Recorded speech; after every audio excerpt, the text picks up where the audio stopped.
and that same empathy from the president goes for the parents of angel families, and parents of victims of illegal alien crime across our country as well. And that's exactly why the president continues to be wholeheartedly committed to deporting the worst of the worst criminals from our country. Why don't we go to the back? Kelly. Does the president believe that the killing, though, was a mistake? Has he expressed that at all? Again, the president has said, we have to review it, and this investigation needs to continue, and he's letting the facts on the investigation lead itself. Does he want the body camera footage to be released to the public? Now, that's not something I've heard the president commit to, so I won't do that from the podium. Sure. Caroline, how serious is the administration taking allegations that local and state officials in Minnesota are actively coordinating with demonstrators through encrypted or non-encrypted communications, as well as providing government resources to impede immigration enforcement operations? I'm sorry, Carrie, could you repeat your question? How serious is the administration taking allegations that local and state Minnesota officials are communicating with demonstrators to basically impede immigration officials? Well, we've definitely seen active organization amongst these left-wing groups, Carrie, and it is something that I know the FBI and the Department of Justice are looking into. Again, it is illegal to unlawfully obstruct lawful immigration enforcement in this country, and these agitators are making it nearly impossible for ICE to do their jobs and for federal law enforcement to carry out the will of the American people to deport the worst of the worst. I would just encourage everyone to please imagine in this room, all of you come to the White House every day to report on the President of the United States and the administration. You come into this briefing room, you walk through the gates of the White House. Just imagine if there were left-wing agitators or agitators of any kind who were in your face, who were doxing you, who were harassing you, who were physically threatening you, who were biting off your fingers in the case of two Border Patrol agents we saw this past weekend in Minneapolis. That would make it very difficult for you to show up and do your job here at the White House every single day. That's what these officers in Minneapolis are facing. That's why the president is calling on Governor Walz and Mayor Frey for these three very simple and common sense points of cooperation so that ICE and local law enforcement can work together. Again, we are just asking for police to be police. And if you ask any law enforcement agent or official, they want to be able to work with their federal counterparts at the state and local level and vice versa. Caroline. Thanks a lot, Caroline. Two questions. One is looking forward. The role of Mr. Homan, is he being sent by the president to diffuse the situation that exists right now on the ground? Is he the point person essentially for the White House in terms of trying to tamp down the tensions that exist right now in Minnesota? Well, Mr. Homan is the point person for cooperating with state and local authorities and corresponding with them, again, to achieve this level of cooperation to subdue the chaos on the streets of Minneapolis. And I would just point out that someone who has been lauded for many, many decades for his experience working in law enforcement. In fact, this is a Washington Post headline from 9 years ago, 2016. Meet the man the White House has honored for deporting illegal immigrants. And I would remind everyone in this room that it was former President Barack Hussein Obama who awarded a medal to Mr. Homan. So he's obviously very qualified. He has the full trust and faith of the president. He will continue to have these meetings in the hopes that ICE and local law enforcement can cooperate and work together to have successful immigration enforcement, as we've seen in almost every other state across the country. And secondly, Caroline, can you talk a little bit about tomorrow's trip by the president to Iowa, what the purpose of that trip is, and what the goals of that trip are? Sure, yes. Tomorrow, President Trump will be traveling to Des Moines, Iowa. He will be making a local visit at a local business, and then he will be giving a speech on affordability and on the economy. And I know he very much looks forward to being there, to meeting with the great people of Iowa, but also lawmakers as well. Jake. Caroline, a couple quick questions. First, does the president remain fully confident in Kristi Noem's ability to lead the DHS? Yes. And then just secondly, just on that Wall Street Journal reporting that we saw yesterday, the president said at some point that the immigration enforcement officers would leave Minneapolis. Did the Saturday killing of Alex Preddy expedite that withdrawal at all? To your first question, the answer is yes. He still has confidence and trust in Secretary Noem. To the second question, I would point you back to what I said earlier. If Governor Walz and Mayor Fry implement these common sense cooperative measures, CBP will no longer be needed to support ICE on the ground in Minnesota. ICE and local law enforcement will peacefully work together, as they are effectively doing in so many other states and jurisdictions, to remove violent criminals from American neighborhoods across the country. Did Walz ask the president to remove the immigration enforcement officers? He asked the president to scale down, and the president reiterated what the president put out in his statement yesterday and what I'm sharing with all of you as well. I would just add on this level of cooperation a few statistics that I think are very important. 7 of the top 10 safest cities in the United States cooperate with ICE. And we've seen historic turnaround in safety in cities that have chosen to cooperate with ICE, that are not just led by Republicans, but also look right here in Washington, D.C. We had a great level of cooperation with Mayor Bowser and the local government, and we have been able to remove thousands of illegal aliens from the District of Columbia, where you all live, so you can thank President Trump for that. The murder rate in Washington, D.C. has plummeted as a result. There were no riots, there were no protests, nobody was tragically killed as a result of that level of cooperation between federal and local authorities. And again, that's all the president is asking for in Minnesota. It's totally common sense. Jared, go ahead. Thank you. Caroline, in this process, you continue to describe the situation in Minneapolis as chaos. Was there any mistake made by Secretary Noem that led the president to send Mr. Homan there? I'm sorry, I don't understand your question. Did Secretary Noem make a mistake which led to... If she made any mistake that could lead the president to send Mr. Homan to Minneapolis? No, as I already mentioned, Mr. Homan has been working alongside Secretary Noem and for the president over the course of the last year. And again, he's uniquely positioned to hop on a flight to Minnesota today to continue this correspondence with state and local authorities, and that's what he's going to be doing. Fran. Caroline, is it the White House's position that Americans have the right to show up to these ICE operations and film, document, or protest the law enforcement actions? All Americans have a First Amendment constitutional right, of course, but Americans do not have a constitutional right to impede and obstruct lawful immigration enforcement operations. That is actually a crime, and it's something that we've seen taking place in the streets of Minneapolis, which again is leading to these dangerous circumstances if you guys can hear me federal talking law over enforcement officers have been forced to work with. The press secretary. I took a call with Governor Walz this morning. The president described it as respectful. He said we seem to be on a similar wavelength. And you had strong criticism for the governor and the Minneapolis mayor, Jacob Frey, just now. So could you explain the difference in tone between what the president had said in his True Social post and I think some of the criticisms that you just levied from the podium? Fran, I think the criticisms that I laid out, I'm painting the picture for all of you in this room, are what led to the moment that we are in today, where Governor Walz and President Trump are having a conversation, a constructive and productive conversation to end the chaos and the lawlessness that has taken place in Governor Walz's state. Elena. Thank you. I had a question. With Homan now going to Minnesota, is Gregory Bovino also going to remain in Minnesota overseeing these ICE operations? Mr. Bovino is a wonderful man, and he's a great professional. He is going to very much continue to lead Customs and Border Patrol throughout and across the country. Mr. Homan will be the main point of contact on the ground in Minneapolis. And to follow up, given what we've heard from several Trump administration officials, people like Stephen Miller, as people point out, calling him a domestic terrorist, Bovino saying that Preddy was out to massacre law enforcement. Why not require ICE agents to wear body cameras to clear up some of the disputes that we are hearing from witnesses and video footage versus what the administration has been saying? Well, that's a policy question that I know the policy folks in the building are having with members on Capitol Hill, and I'll leave it to them and the president to make that decision. And I just, my final question is on, you were talking about the level of cooperation that the president talked about with Governor Walz. Will the administration commit to cooperating with local officials on this investigation into Alex Preddy? The president spoke about this with Governor Walz and said he would have a discussion about it. He did not make a commitment, and so therefore I won't make that commitment here.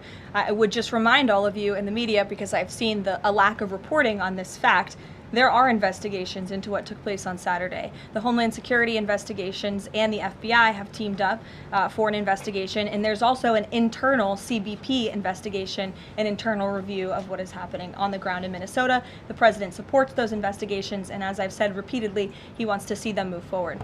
Phil.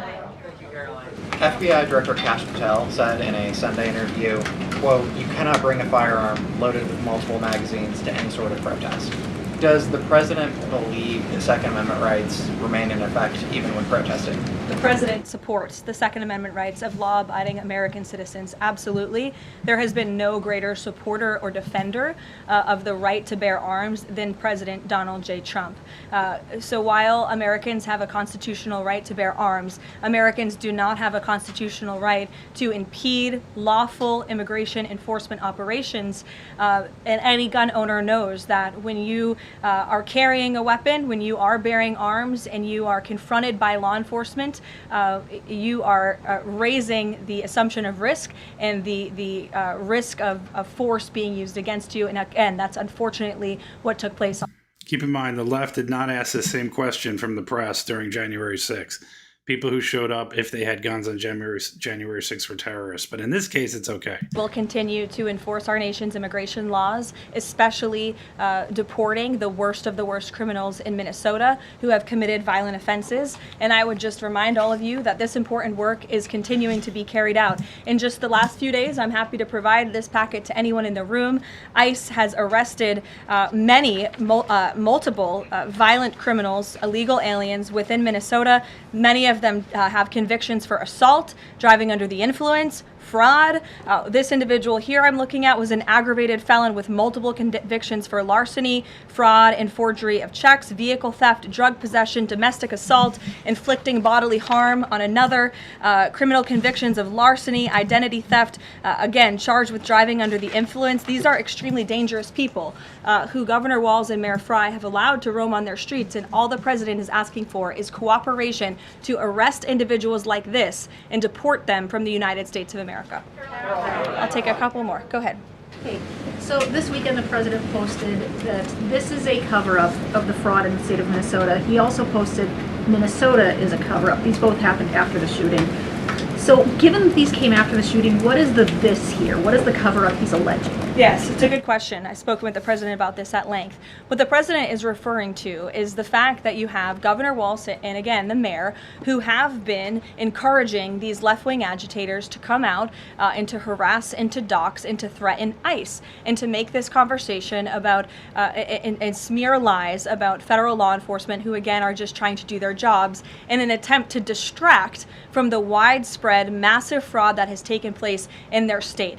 Billions and billions of dollars has been stolen from law-abiding taxpayers in Minnesota, and the administration continues to be very focused on getting to the bottom of it, and especially, and the president raised a good question over the weekend, with respect to Congresswoman Ilhan Omar, who now has a net worth within the millions, and one must ask themselves, why and how is that possible? How is that possible? Is she connected to the fraud rings that we have seen taking place within her state and her own district? It's a question the American people are raising, and the president believes it's one worth answering.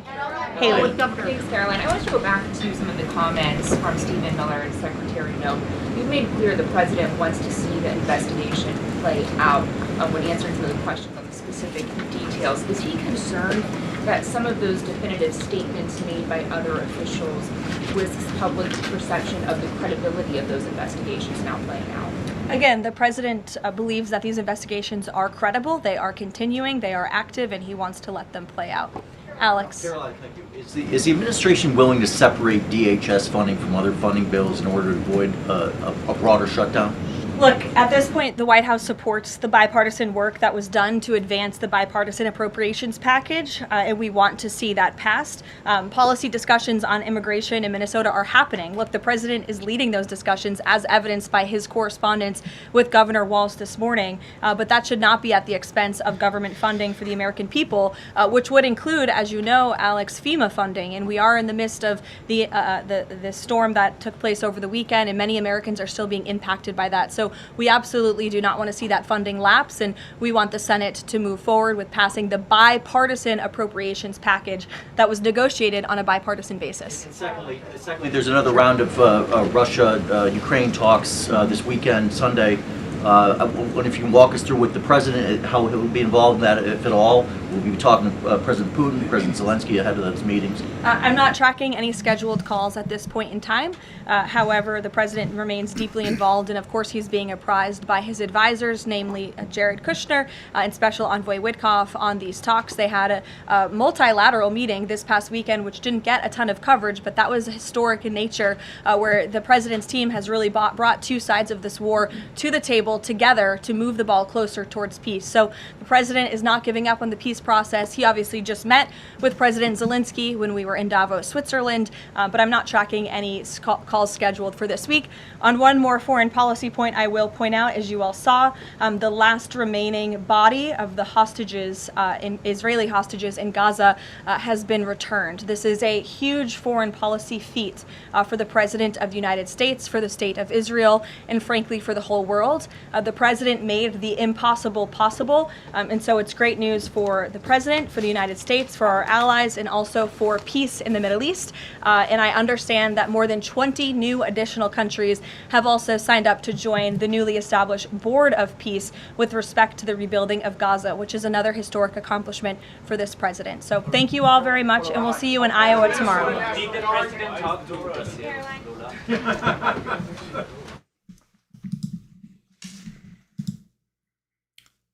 All right, welcome everybody. Linda, welcome. Peter, welcome back. Rebecca, Gerard, New Jersey. I think you're from New Jersey. Let me know if you are. Joseph. Yeah, Peter, I'm not a fan of the fact that Trump made a shit coin. I don't know how much money he got off of it, but everything that's going on right now, by the way, just for those of you who are here,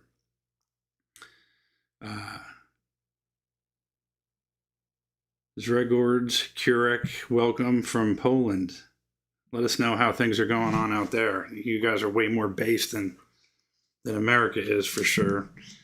But yeah, I did do a show on Friday, or attempted to do a show on Friday, but I guess after 10 to 15 days of, we've had a lot of people coming into the channel, which is great, and I appreciate all of you being here. We had over 30,000 views and 600 plus concurrence, up to 700 concurrence. So I guess YouTube put me into a timeout, thinking that it was a bunch of fake bots and stuff like that. So Friday, what I was trying to do is I was trying to do a show about Elon Musk and what this Venezuela, Greenland thing and all this stuff is happening, called the Technate. And I thought, well, maybe because I was talking about the Technate, that was causing the problem. But apparently it was just this timeout that YouTube was putting me in. It seems like the numbers are starting to come back again, which is good. But the point I guess I'm trying to make is that, yeah, I mean, Trump, like I continue to say in all my shows, I am not 100% a Trump fan. I am not happy with how things are being handled in Minnesota, but for many of you who are probably not going to like what I have to hear or have to say. But the way it's being handled in Minnesota is that Trump is sort of letting everything kind of get out of control without controlling the crowd, sending in the military, and enacting the Insurrection Act in order to gain control of what's going on there. Because right now we have a leftist faction of communists that are taking over, causing violence, causing all kinds of problems. And of course, this leads to all of the issues that we're seeing right now with people getting shot and other huge amounts of violence, which I'm going to show you in some of these videos. So I did get started a little bit early to, usually I start at 2 o'clock, but because of the Caroline Levitt briefs with the White House press secretary. I wanted to get that going. So let's go ahead and get into it. I thought what was kind of interesting is and kind of funny. Let's see. No one's held accountable for anything, Peter. I mean, can we?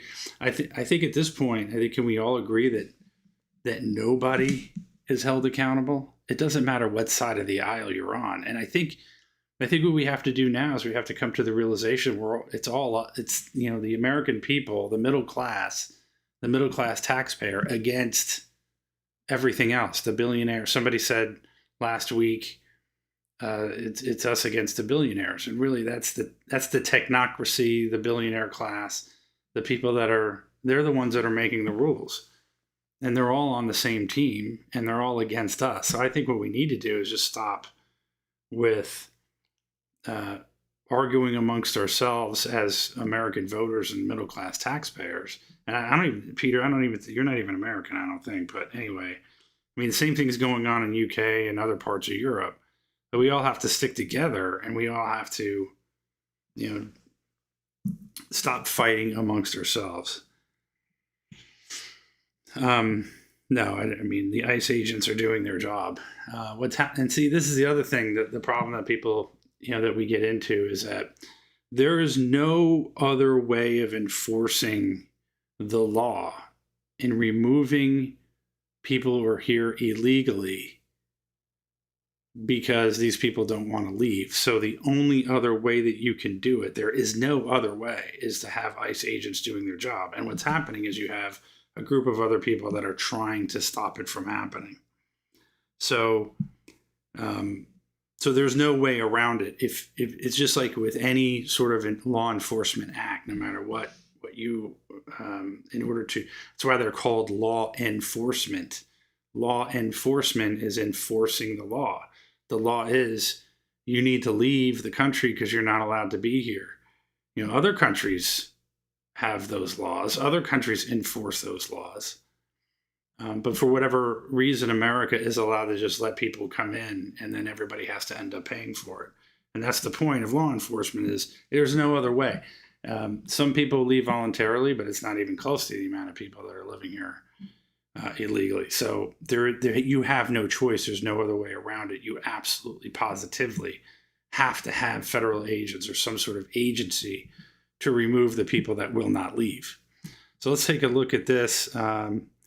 This is kind of a backfire, which I thought was sort of a funny thing, embarrassing and pathetic at the same time.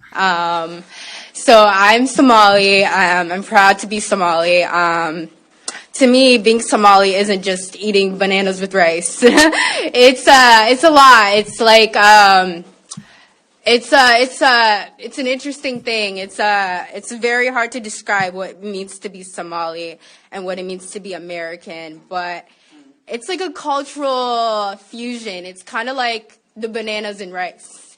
People don't really see, like, it's people don't think, oh, you can eat bananas with rice, but that's what it's like to be Somali and American. It's like that combination of banana and rice, but you're gonna get what I mean.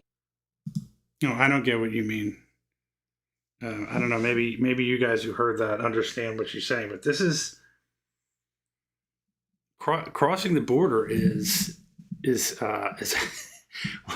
what type of crime is crossing the border? Crossing the border illegally is a crime. It could be considered a misdemeanor. However, if you cross the border a second time after you're deported, it becomes a felony. But then on top of that, what people are doing is when they come over here illegally because they don't have proper paperwork, they steal people's identities in order to get paid. And so it is a crime. You can argue whether it's a civil penalty or not, it's still a crime. And then on top of that, the people that are committing the violent crimes that are here wouldn't be committing those violent crimes if they followed the law and didn't cross the border illegally. So crossing the border illegally is illegal. You cannot do that. And so I don't, Peter, at some point you gotta just deal with the facts And I don't know what country you're from. I think you said you're British. I don't know. You can clarify where you're from, but and absolutely, corporations should be held for employing illegal immigrants as well. Absolutely, and there have been multiple companies that have been punished through, and then you have E-Verify. You have all these different laws and different things that are put into place in order to prevent these companies from hiring illegal immigrants. Now, should enforcement be even greater than they are now? Yeah, absolutely. But once again, you have to enforce the law. That's what ICE is doing. Let's take a look at this before I get into the main video. Never mind. I don't want to have to log in. And that's the distinction. If you want to go out there and peacefully protest, have at it. You want to go out there and use your Second Amendment right to bear arms? Okay, no problem. But look at the situation in Minnesota. This is not something that just happened overnight. They've been rioting recklessly, destroying federal vehicles, ramming federal agents, literally hitting them, striking them, and as you just highlighted, using coordinated attacks to threaten their families. None of that is lawful, and none of that will be tolerated. You do not get to touch law enforcement. And we've got also investigations ongoing into the funding of this. We've made actual substantial progress. I just can't publicize it yet. But we've actually found groups and individuals responsible for funding it because it's not happening organically. This is incredible to hear. And so what Kash Patel is saying is that, and this is the other thing that's frustrating to me, sort of, Peter, to your point, why aren't we, first of all, getting rid of the programs that a lot of these illegal immigrants are benefiting from? Go after more of the employers that are employing illegal immigrants. I have a feeling that some of them are donors, and that's probably part of the reason why. And then, most importantly, why are we?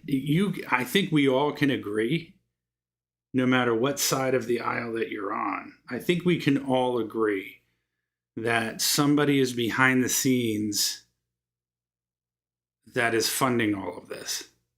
So I think we could all agree that there's like a Soros, or there's an Open Network Society, or whatever his NGO is called, or any other NGOs that are funding these people to be there. It's too organized. They all know where to be all the time. They all have weapons. They all have, they're all coordinated. They have these apps that they use to follow and all that kind of stuff. So, So my frustration is that we're not going after the people who are funding this and going after the ones that are putting up the money and the main organizers. You can't tell me that there aren't organizers that they can find and put in jail. Give me 1 second here.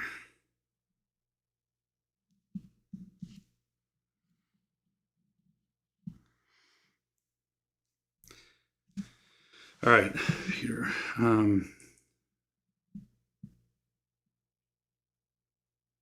right, Peter. You're just being a troll now. So, hey, do me a favor, especially you, Peter. If you guys want me to read more of your chats, which I'd be happy to do. However, at some point, I have to make it subscribers only, which I was doing last week, but I'm going to have to go back to doing. And then also, at some point, because if our numbers continue to go back up to where they are, and seemingly that's what's happened, then we're going to even go to a members only chat where those people that are in here that are watching will only be able to chat if you're a member. And if you see the pinned comment, you can join our core members only group for 99 cents. That is nothing. That is, virtually almost free. So you guys can get in, become members, and then also I will start doing members only videos and live streams on weekends for members only. So please consider doing that. 99 cents, a joke, nothing. And you get to be part of our core group and also get badges when you comment, and I will take precedence over those who are members when it comes to reading your chats. All right. Let's see in reality what is actually going on in Minnesota by the people that Peter is standing behind and supporting. You're all under arrest. Sit down on the ground. This hotel, by the way, that they're banging on and bashed windows in, and by the way, they bloodied and beat up 2 ICE agents at the very least, and injured him to where there was blood everywhere. This is a hotel where ICE agents were staying, and this is what the paid protester communists are doing to the hotel.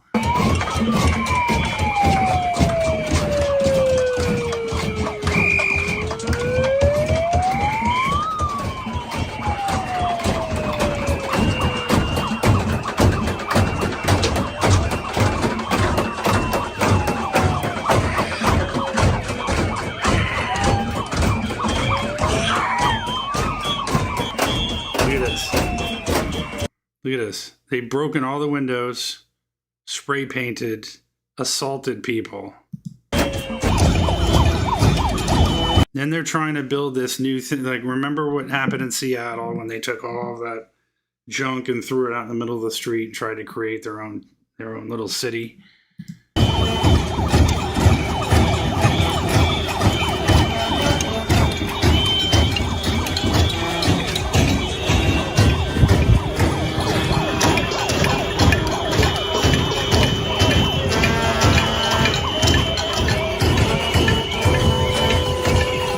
Can you imagine you're just somebody there and you're not even ICE, but you've got like a presentation to make the next day, or you're there visiting or whatever it is, and you got to listen to this shit?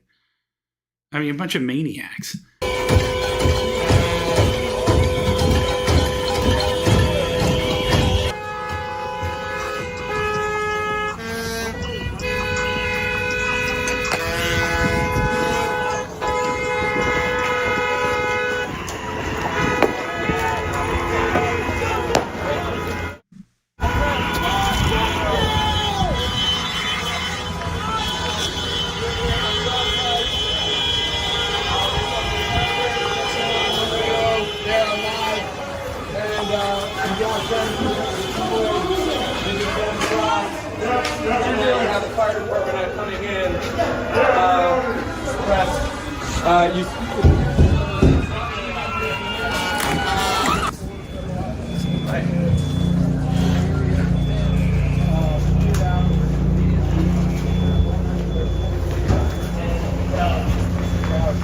Can you tell me what happened to your nose?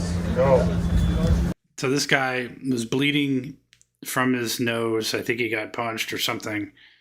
And so there's blood dripping everywhere. He still has his mask on, but he's injured. And meanwhile, there is no backup. There's nobody being sent in. There's no other police involved. There's nobody there that can help this guy. He's by himself. And I can't imagine the situation. And by the way, when you back somebody into a corner like this and you threaten them and you do all these types of things, and then somebody wonders why a gun goes off and a protester gets shot, I mean, it's just common sense. You know who paid him, Peter. Come on, man. Stop being an idiot.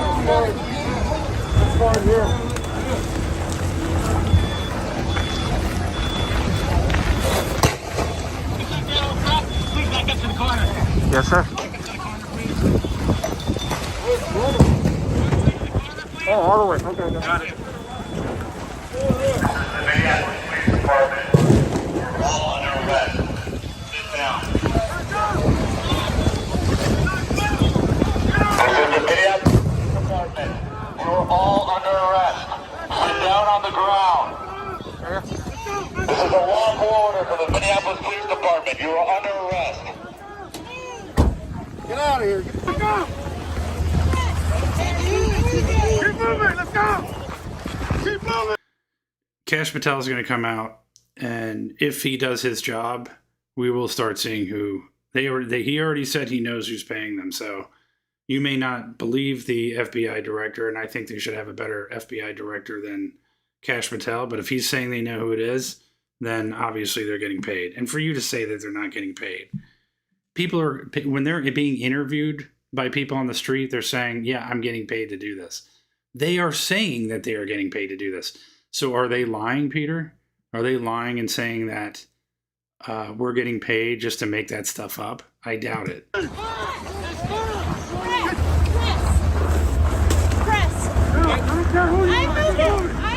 Sir, that guy right there, he has a gun over there. That guy? There's a guy over there with a gun.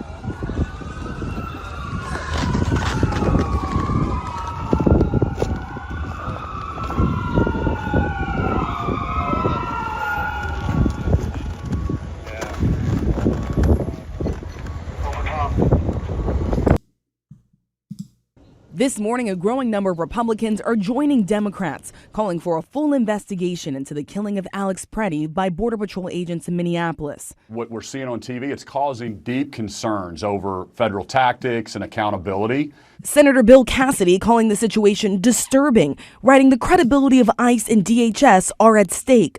Senator Lisa Murkowski adding, ICE agents do not... Of course, Lisa Murkowski, who might as well be a Democrat. So, and now you're starting to see from Good Morning America and all of the leftist news organizations, they're spinning it without any knowledge, without any investigation or anything like that, automatically spinning it in favor of the protesters. Now, if the roles were reversed, and everybody knows this, January 6th was a completely different story. So if they were a bunch of Republicans that were out protesting, we all know how the media would handle it. And that's how all of this stuff works. And so even having these discussions anymore is really honestly a waste of time and ridiculous. And we all know it. Even the people on the left who were going out there and doing all these things, they know the truth. They're smart enough to understand what this is all about. We don't want people to be deported. We're getting paid in order to keep these people from getting deported. And we're going to spin it in the direction as we always have been, including it's an absolute carbon copy of the George Floyd riots. Not have carte blanche in carrying out their duties. Others taking issue with how quickly the Trump administration made an assessment, labeling Preddy a domestic terrorist without providing any evidence. John Mitnick, who served in President Trump's first term and helped establish the Department of Homeland Security, criticizing the agency, saying, I'm enraged and embarrassed by DHS's lawlessness, fascism, and cruelty. But top Trump officials continue to double down. FBI Director Kash Patel suggested it is illegal to bring a gun to a protest. You cannot bring a firearm loaded with multiple magazines to any sort of protest that you want. It's that simple. Overnight, President Trump telling the Wall Street Journal he doesn't like any shooting, adding, quote, but I don't like it when somebody goes into a protest and he's got a very powerful, fully loaded gun with 2 magazines loaded up with bullets also. That doesn't play good either. It's a stark contrast to what many Republicans, including the president, had to say about Kyle Rittenhouse, seen here carrying an assault-style rifle through Kenosha, Wisconsin in 2020, before opening fire, killing 2 men. He was acquitted on the charges. President Trump called him a very nice young man. Minnesota officials say Preddy was a lawful gun owner with a permit to carry, a right protected under the Second Amendment. Republican Congressman Thomas Massey posting, that, and by the way, that would never be said if that guy was a Republican or a MAGA or whatever. The news would never say that. Now they're defending his gun rights. And then you remember, they bring up the Kyle Rittenhouse case. And I've said this 100 million times. Kyle Rittenhouse was accused of killing 3 black men, and people still believe that to this day, and that he had no right to have a gun and how horrible he was. He went on this long trial. Everybody knew it was self-defense. I mean, you watch the video, it was obviously self-defense. And then he gets tried for murder. And so this is exactly what I'm talking about. If you do take the Kyle Rittenhouse case and you see how he was treated by the left, and now you see this guy, I don't see any issue with you carrying a gun if you're legally allowed to have it to a protest. But if you're going to start getting into a fight with police, I mean, what do you think is going to happen? Carrying a firearm is not a death sentence. It's a constitutionally protected, God-given right. The NRA even speaking out, posting, "Responsible public voices should be awaiting a full investigation, not making generalizations and demonizing law-abiding citizens." The president's predecessors calling for it all to stop. Former President Barack Obama said the shooting should be a wake-up call to every American. And former President Bill Clinton stating, "At every turn, the people in charge have lied to us, told us not to believe what we've seen with our own eyes." And over on Capitol Hill, Senate Democrats are now trying to take a stand, saying they will oppose a Department of Homeland Security funding bill that could lead to a partial government shutdown by the end of the week, which means TSA agents and FEMA response would be impacted. But regardless, it will do nothing to stop the $75 billion that Republicans have already passed and allocated. If you watch the video, he resisted arrest. He, instead of just putting his hands in the air and saying, "Okay, I'm done." I mean, anyone who's smart enough. Okay, I just put a poll up. Would you get into a fight or resist arrest or do anything with police at all if you have a gun on you? I can't wait to hear the answers on this.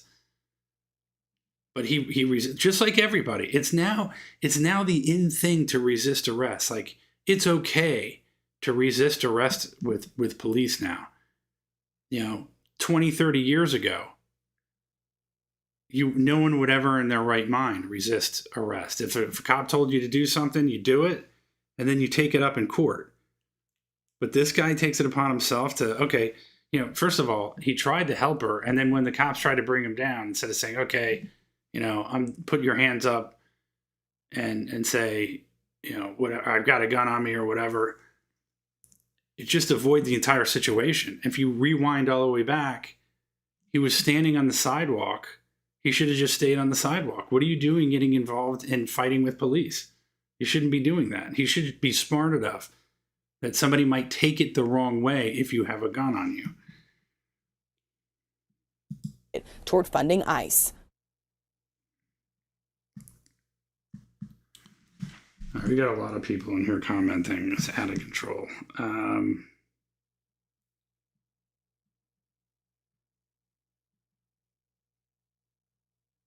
ICE is police. I mean, okay.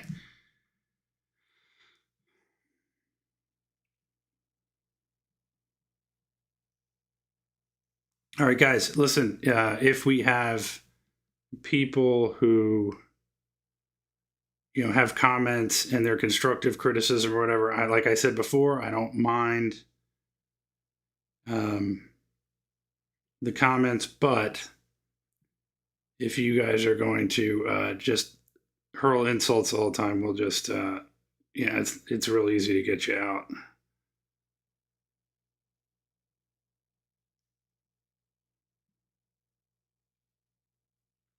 And ICE is police. All right, in the meantime, you got a battle now erupting over the investigation of the shooting of Alex Preddy. The dispute over exactly what happened, setting up the latest fight in the federal government. David Spunt, he's on that story, reporting now from Washington. And David, hello to you on this now.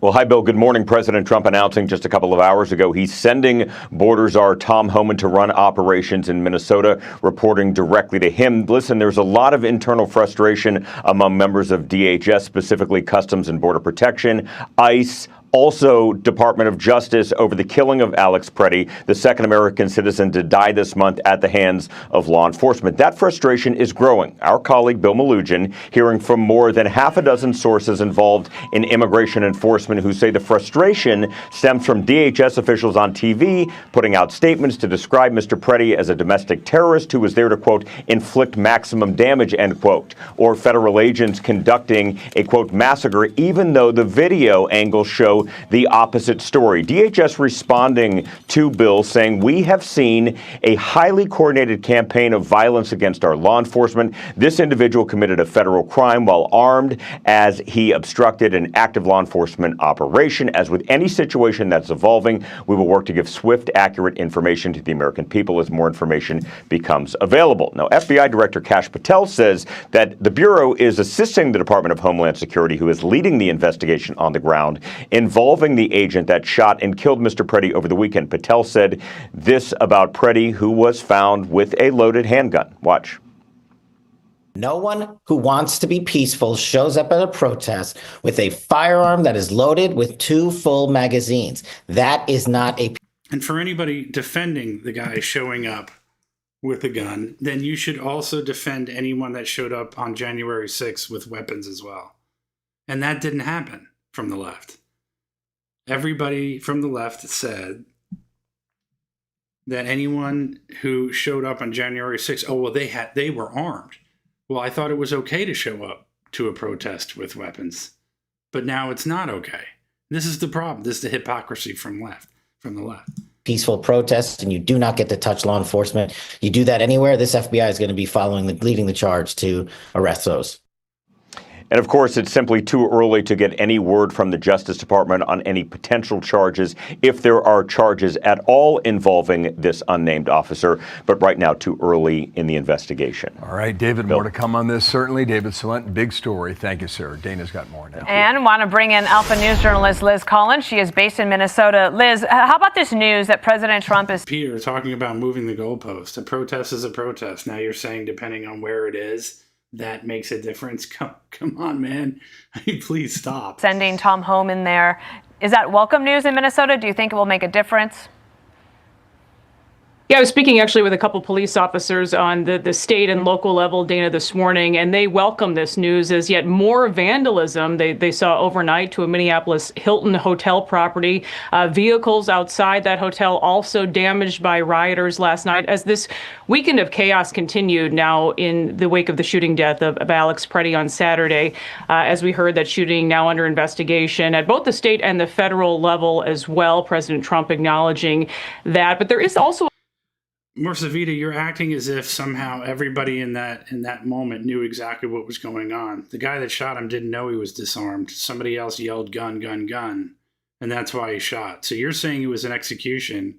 It could very well have been an accident, thinking that the guy was reaching for a gun when somebody yelled gun and had no idea that the other officer had pulled the gun off of him. So for you, and if you're going to keep saying I'm a coward and all that kind of stuff, okay. But at the same time, this is my point. You just say those things. You just use hyperbole and hurl insults instead of saying, you know what? Why don't we look at this objectively, which we're going to do, by the way, with an attorney who's watching the video. But these are the types of people the same people that are in here. The way that you guys act, it's like you're just like everything has to be an insult. And you cannot have a conversation.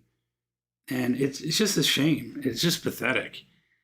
I watched the video. A call from Minnesota Law Enforcement Labor Services for an emergency state and federal summit on immigration enforcement to establish what state law enforcement leaders call All right, Morsavita, you're out.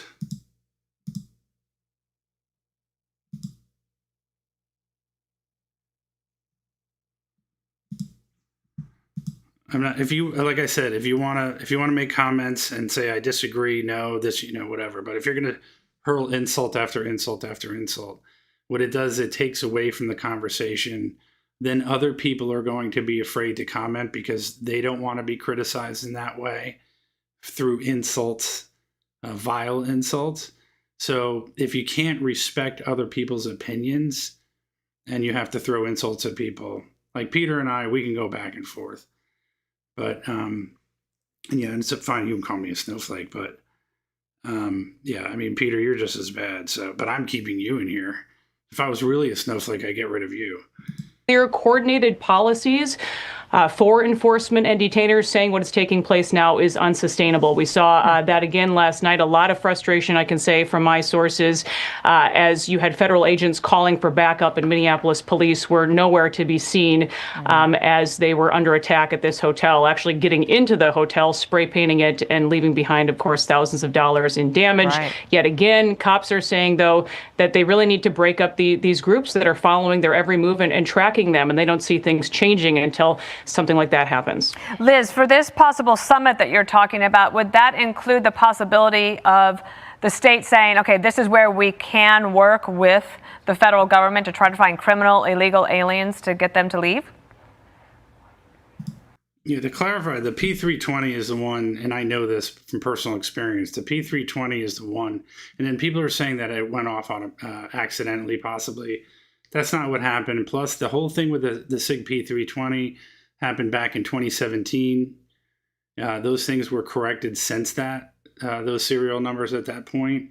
The P365 XL is a smaller version, and that never had the problem. And there's different versions of P365, but the P320, most people use it in the military and in law enforcement. And it did have issues. There were lawsuits and all that kind of stuff. But since it's been fixed, so this, if you look at the video, the guy who fired on this dude did it intentionally. I mean, you watch him, and he did shoot him intentionally. So you can't say it was an accidental discharge or an AD. Right, they're saying that something needs to happen at the level of the Hennepin and Ramsey County jails, going ahead and letting. They only have issues if you didn't go to the recall program, because they have a recall program where you can send the firing unit or pin or whatever it is back in, and they replace it. Do their work there and taking prisoners from there that are here illegally. But the messaging is really also a problem, not only from the governor, but also the Hennepin County attorney. We obtained a memo just on Friday, Dana. They're talking about how they're kind of offering support to officers to investigate reports of alleged criminal conduct by federal agents in your community. So sort of this line in the sand that they're drawing is not helping anyone. And I can tell you there is a lot of frustration. They're hoping that Tom Homan will come here and help to turn this around. Okay, let me play for you a little bit from Governor Walz and Mayor Frey over the weekend. This should be of deep concern for you no matter what town you're in America, because your town could be next. Your liberties, your freedoms could be sacrificed because of what this administration is doing. So now we've got 2 Minnesotans dead. We didn't had time to start telling Renee's story of a poet and a mother and a bright spirit, and now we're telling Alex's story. What's the plan, Donald Trump? What is the plan? Yeah, Mr. Huge Pants. This is the reason these protesters need to let law enforcement do their job without interference. We'd never have a problem. Has anyone just been standing on the side of the road and been shot? I mean, Peter, let me know if you know of anybody that is just standing on the side of the road, not interfering physically with law enforcement. Has anything happened to them? No. What do we need to do to get these federal agents out of our state? I'm wondering if you can give us a sense of the feeling amongst citizens from all across the ideological perspective and spectrum on the Preddy killing over the weekend and where things are now, especially with President Trump saying, okay, I'm sending Homan in, he's going to report to me, and we're going to investigate everything. Yeah, I will say that, over the weeks, we've seen these continued coordinated efforts continue to grow. Obviously, there was peaceful protests that have happened in the wake of these deaths. But just from a law enforcement perspective, there's frustration that these agitators are not arrested immediately. On the radio last night, again, Minneapolis police airing that everyone eventually who was arrested, they'll be photographed and released from that hotel riot. So this will, sort of be on repeat. But again, on the federal and state level, they have acknowledged there will be an investigation into this shooting death of Alex Preddy, which, is welcome news. We've heard that from Republicans and Democrats alike. All right, Liz, thank you. Now, look at our poll. Would you get into a fight with police if you have a gun on you? 87% of people say no. Well, there you go. That's all you need to know, everyone. Don't go out there and screw with law enforcement if you're strapped. Yeah, because bad things would happen. So if you're going to protest against something you don't like, maybe it's a good idea to just stand by and maybe yell and scream on the sidewalk, but not get into a physical altercation, like with your car or with a gun strapped to your waist. Maybe, and 87% of people in the go, and there's a lot of leftists in here who don't, understand common sense that are in this chat. And so you still have the 80% that are saying, no, I would not do that. There you go.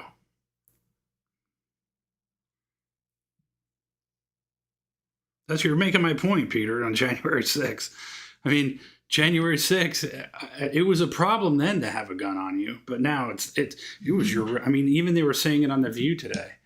They were actually on The View. They were defending the fact that he had a gun on him. And like I said, I don't care if you do, if it's legal. And by the way, the Constitution guarantees your right to have that anyway. So I believe that wholeheartedly. But if you think that you're going to end up going into a protest and get into a physical altercation with people, you know, and the same people like you don't even think he's law enforcement. They're ICE's law enforcement. You don't think they're police. You don't think that they should have any sort of arrest powers or do anything like enforce the law. And that's what they're paid to do. All right. This is my favorite lawyer. So what we see here is Alex Pretty, the victim of the shooting here. He's standing in the middle. Ozzy brings up you reminded me of something. You know what I find really, really interesting is that all of the people that were hurt and killed by illegal immigrants, and I don't think any of us can deny, I mean, it's not in dispute, it's indisputable that you had people that were here illegally and committed violent rapes and murders. Peter doesn't care about those people. Peter would never even think twice about any natural-born citizen here in the United States getting raped or killed by an illegal immigrant. But he's here every single day telling you that what ICE is doing is wrong and kicking people out of here that are illegal is wrong, yet wouldn't even think for a second about Lincoln Riley or any of the people that were taken from people who should never have been here. And if they weren't here, they wouldn't have committed those crimes, and those people would still be alive. But people like Peter wouldn't give a second thought about him. And this is the sad state of affairs that we have in America right now.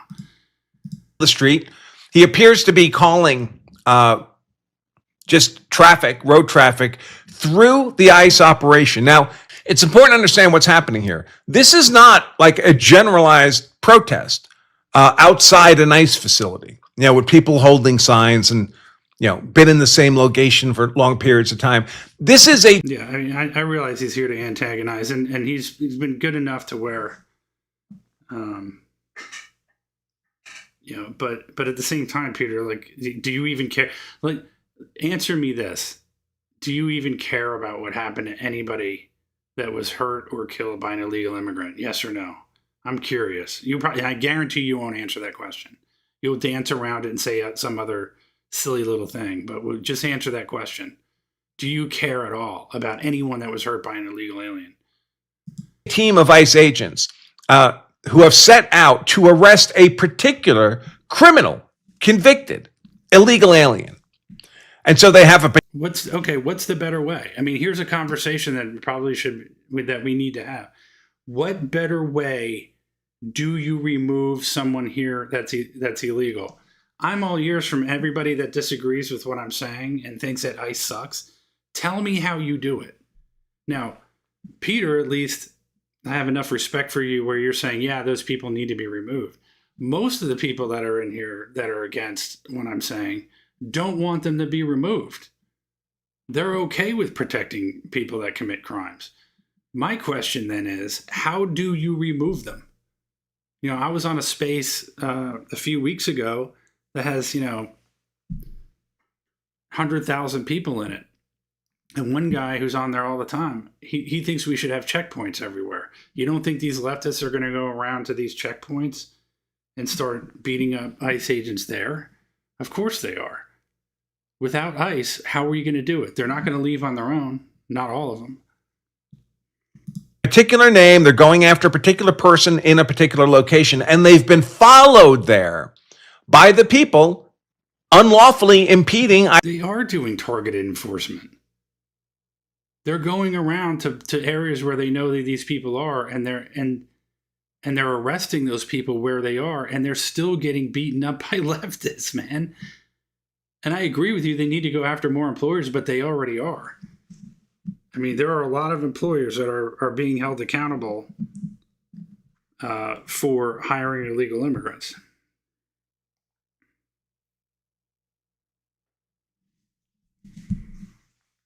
But they are doing selective enforcement. So I don't know.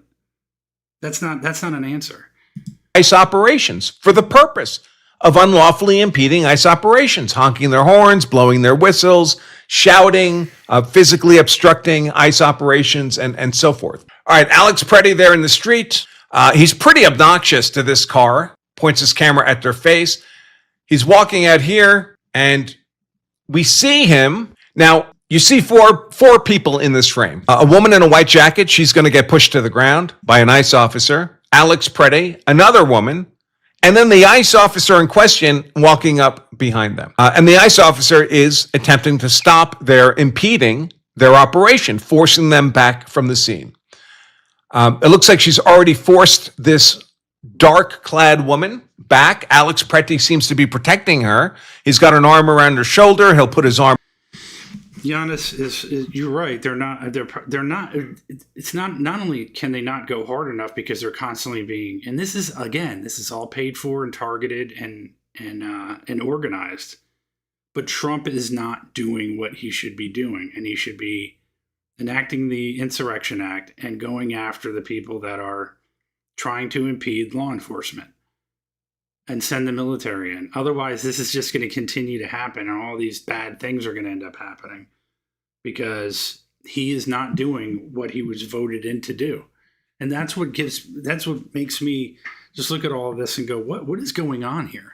Why wouldn't he crack down on these people who are tearing buildings down, lighting buildings on fire, physically assaulting people?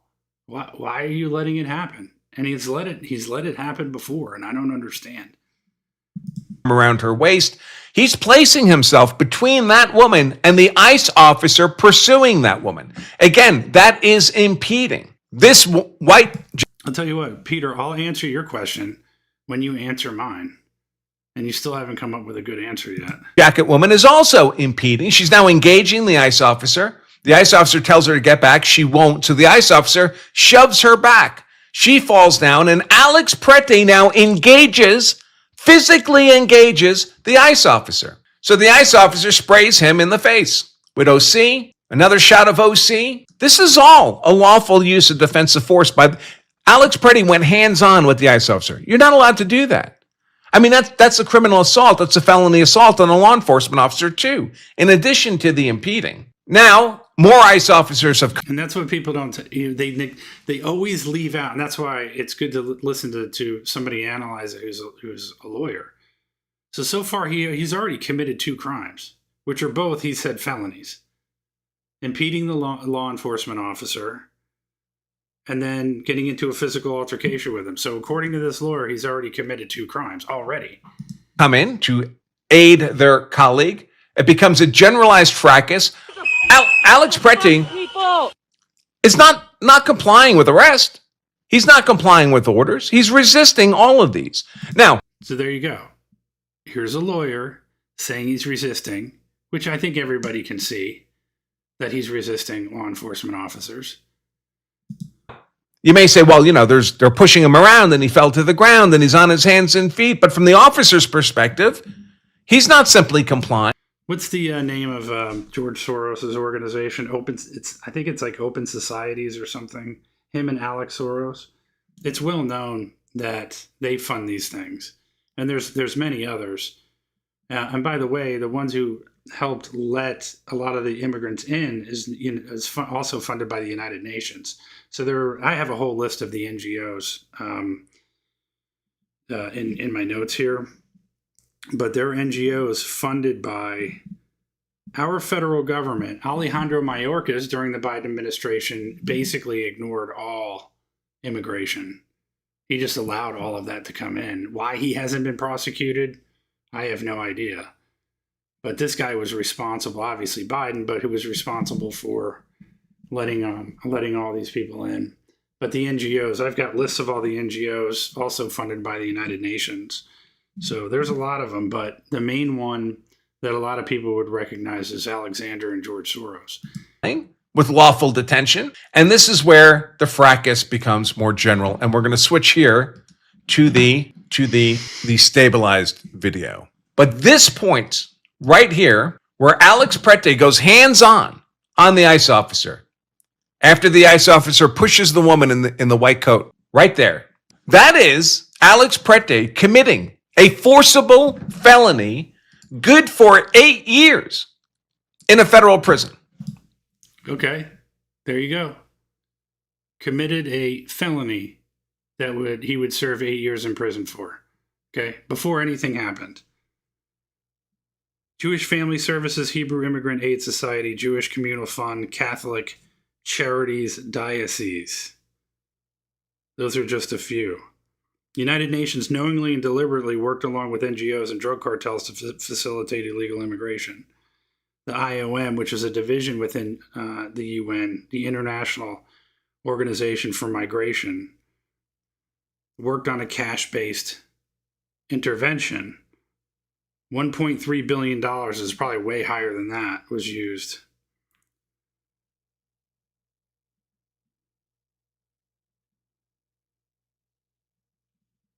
And that's just a portion of some of the NGOs. But a lot of Catholic dioceses, Catholic charities, Jewish charities, all kinds of NGOs were funded and they got paid. And it makes sense because they were getting paid a lot of money in order to facilitate this stuff. But once again, this is the thing. It's like, why aren't we going after these people? And maybe they are. And maybe at some point charges will be brought. No, I don't know. 8 years in a federal prison. Here's the relevant statute. U.S. Code 111. I'll make it bigger for everybody. Assaulting, resisting, or impeding certain officers. That means federal law enforcement officers. So whoever forcibly assaults, resists, opposes, impedes, intimidates, or interferes with an officer is committing a crime. Where's the penalty? So where it's only a simple assault, a non-deadly force assault, it would only be good for no more than a year in prison.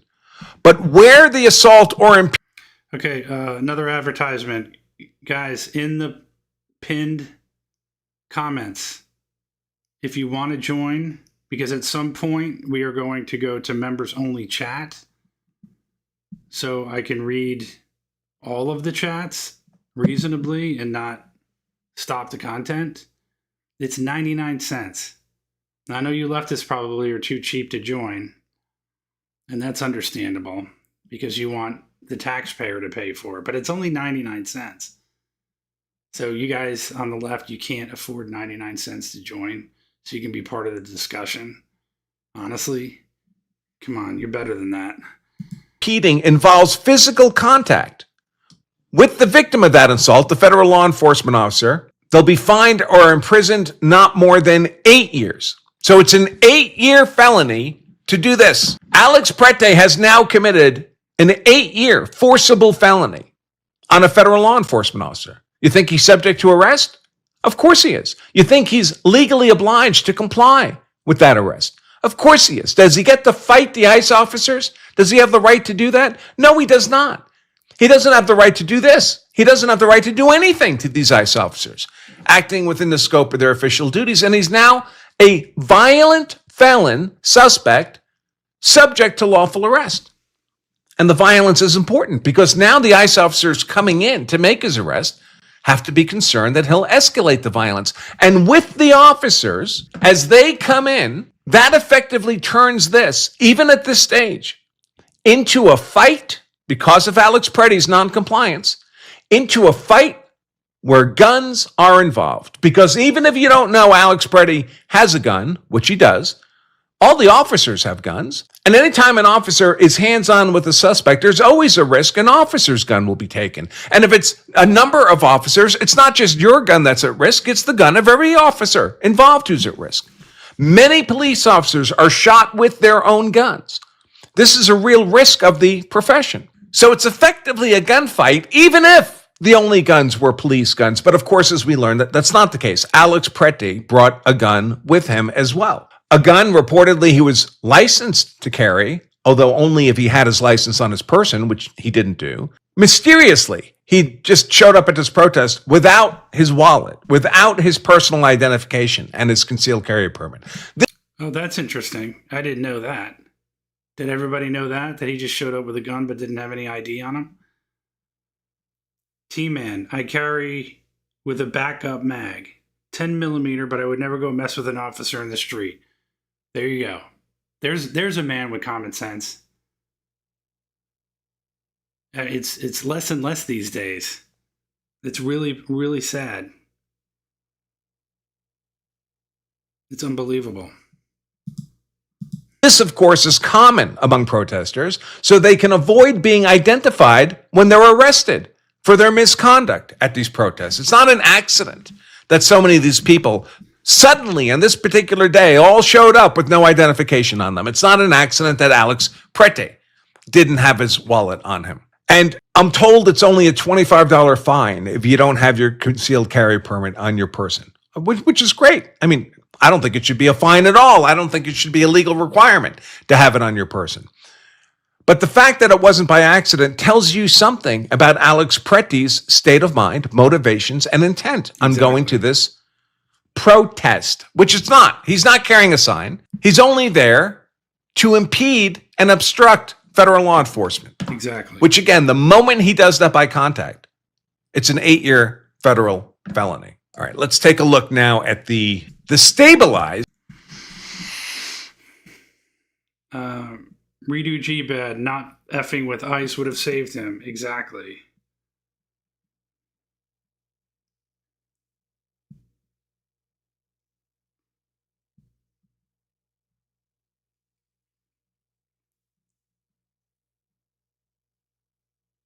I mean, you know, it's amazing how people can defend someone if you didn't put yourself in that position. Number one, if you weren't there, but of course, if you want to protest, carry a sign, like Andrew Bracco is saying, and you're actually protesting, okay, none of those people have been shot. But seemingly everyone that makes physical contact with an ICE officer, you don't think that somewhat increases your probability of maybe something happening to you? But, and again, it wasn't okay for J6 people. Throw the book at them for 20, 30 years, but then nothing happens to these other people. I mean, it's crazy. Ace King, thank you for the subscription. I really, really appreciate it. Guys, join Ace King, become a member, 99 cents. And yeah, if I was really broke, whoever said that before, why in the world would I only ask for 99 cents? This is about getting a core group of people that like this stuff. If you guys like what I have to say, awesome, become members. And then I'll do extra videos on the weekends for those of you that are members. And I'll have additional tiers on top of the 99 cents, of course, as time goes on. Video. And we'll see what more we can see from all of this. We got the generalized fracas. Alex Prete is down. The guy in the gray shirt in the middle is going to take the gun from Alex Prete's 4 o'clock position, his holster. The moment that gun's visible, the guy in the green shirt pulls his gun, points it. This is the slow motion version of the same thing. The guy in the gray shirt in the middle, he spots the gun, Alex's gun in the 4 o'clock position, holstered. He'll pull that gun out, begin to walk away. The moment he touches that gun, the gentleman in the green shirt on the left will present his service pistol, generally simultaneously, essentially. So now that they know there's a gun in play, right there. Alex's gun is retrieved. This guy presents his gun, points it at Alex, and right about now is when we hear the gunshot. I still don't know whose gun fired the shot. I don't know if that's been revealed or not. There's much discussion. We don't. If you look at the video close enough, you can actually see the guy that he's talking about in the green. You could see the slide of his gun move backwards, which obviously means, if you understand how guns work, that slide moving back the way that it did, that a bullet was fired and it was cycling the shell casing out of it and inserting another bullet into the chamber. That's how those guns work. So if you look closely enough, you could see that. I have not seen anyone else say that. I also did see that the bullet went through his back and came out the front, which could have struck another ICE officer. So not saying that any of this stuff was okay. I'm not defending any of it, but once again, these are situations that are completely 100% avoidable. When you're messing around and you're asking for fights and getting into fights, I mean, what do you think's going to end up happening? I mean, I think we all know that. Know where the first gunshot came from. At least I didn't before I went to church this morning, and I haven't seen anything different since. If there's been new information, it's not that I'm literally defending it. But if any law enforcement officer that you talk to, so Myron Gaines, who was on that X space I was talking about, he was a former federal agent. He said and he'll say, Andrew Bracker will say the same thing, who is an attorney. He said that, and once again, everybody all of a sudden becomes an attorney like they're an expert. And they're not an attorney. They don't know the law. They have no idea. This guy's a self-defense attorney. He knows this stuff. And he tells you that it was clean. It was unfortunate, but he's the one. I'm not saying it. He's saying it. And federal officers are saying it. People with experience and knowledge, years of expertise are saying that. Released, feel free to share it. It could have been an accidental discharge by the guy in the gray jacket, although when I look at that video, I don't see an accidental discharge. I know people claim that, and it could be, and it wasn't caught in the frames of video. But when I look at the two video frames immediately prior to the gunshot and the two video frames immediately after, I don't see a gun in recoil. I don't see muzzle blast. I don't see an impact on the roadway. I don't see a slide cycling. I just don't see those things. Again, it could have happened and not been caught in a video frame. That's possible. Or the gentleman in the green shirt might have fired the first shot. He had his gun presented at Alex. There's reason to believe that Alex may have been shot in the back there. Of course, by the way, there's green shirt again, right? Green shirt is standing on the right now. He's kind of circled around. He may still be shooting. People say Alex was reaching for his holster there. He didn't know his gun had been taken. That's theoretically possible. That's about where his gun was holstered. But of course, we don't know that. He could be reaching backwards because he's getting shot in the back, and that hurts. Now, once the first shot goes off, remember, they're fighting. These officers are fighting with a violent, felonious, non-compliant suspect. A gunshot goes off. Maybe someone's called out gun at this point. Who knows what that means? Maybe someone called out. Maybe Gray Jacket called out, I've secured the gun. 623. Absolutely 1,000%. I've said this a million times. The trolls would celebrate if this was a MAGA person or somebody on the right. They would celebrate. Just Charlie Kirk's your example, man. So we all know what this is about. We all know why. It's like a football game. You guys have to be on that team, and it's the communist team. It's a socialism team. The socialists and the Marxists, violence is okay as long as it's not them, but against everybody else. That's how communism works. That's how you have to make it work. So you're exactly right. 623, 1,000%, man. They would absolutely be celebrating if the roles were reversed. 100,000,000%. And that's all you need to know, and that's what we all know. We're the ones who tell the truth. We don't need to lie about facts and lie about certain things. I mean, it's just common sense and truth. That easy. That's simple. It's really easy to remember facts and truth. You don't have to get your story straight and have a bunch of bullshit that you spew out. So, great point. And all anybody heard is gun. Normally, when gun is shouted in a circumstance like this, it's not because the good guys have their guns out. It's because the bad guy is suddenly known to be in possession of a firearm. That will prime everybody to be ready to shoot on a moment's notice. And certainly once that... True, Patrick. Common sense is no longer common.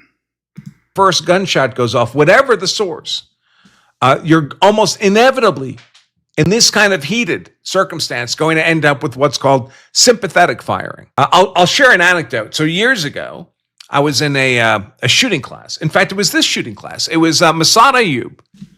It was Lethal Force Institute 1. Masad Ayub, if you don't know, is a very famous, well-known self-defense instructor. And that's another guy, Masad Ayub.